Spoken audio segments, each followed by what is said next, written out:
And we got Joe. How you doing? As a reminder, Joe, before you get started, since they put it up on the screen, we are going to El Arroyo after the show. We're off in about 35 minutes or so. Any atheist or atheist-friendly person is welcome to join us. We'll be there from around 5 to 7. How you doing, Joe? Okay. Am I on? Yeah, you're on. What do you got for me? Have you ever heard of the La Brea tar pits in downtown Los Angeles? Yeah, it's actually redundant because La Brea means tar pits.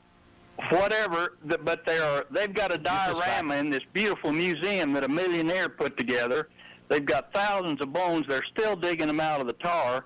And on the man chart, the life chart on the diorama, halfway through at 400,000 years, man appears. Yeah. Now, and this wasn't the Garden of Eden. It was just a couple of people standing there with a caveman type. What happened to God all these years before? Why did he choose 400,000 years to drop man on? See, here's the problem. Okay. You're accepting science.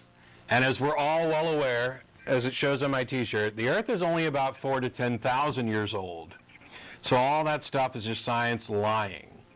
The Earth really isn't that. It's 4,000 to 10,000 years old. It's all right here. We can chronicle everybody from the very first man and woman, Adam and Eve, right up to, somebody in the New Testament, and then go on from there. So, it's all. How could you possibly be fooled by this science stuff? You mean this 400,000 years and the carbon dating and all this stuff? Some scientist there in L.A. just made it up and painted it on the wall. Yeah, and he got all the rest of the scientists to go along with him, and then he fudged radiocarbon dating and all the other evidence. Thank you very much. Thanks, Joe. Enjoy your show. Bye. Have a good day. Joe's fun. I like that.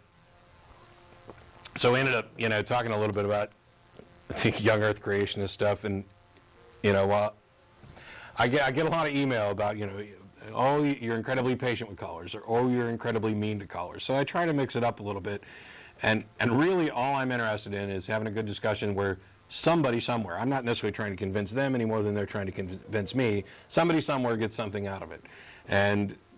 But when we talk about, for example, Christians who accept evolutionary theory because it's science, I don't pretend to know how they reconcile the two. I've read explanations, and I don't find them any more convincing than the people who are trying to reconcile young Earth creationism with scientific evidence.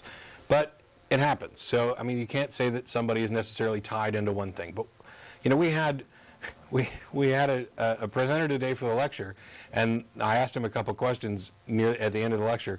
One of them was, he talked about how there's geological evidence that 100,000 years ago, the sea level was about 6 meters higher than it is now. Wow. We're able to actually look and see scientific evidence that we can date to 100,000 years ago, which already makes the literal interpretation of this a flat lie, and say that the water was 6 meters higher than it is now. So I asked him, is there any evidence at all that somewhere in the last 6,000 to 10,000 years, the entire Earth was covered with water? And of course his answer was no, because that's the truth.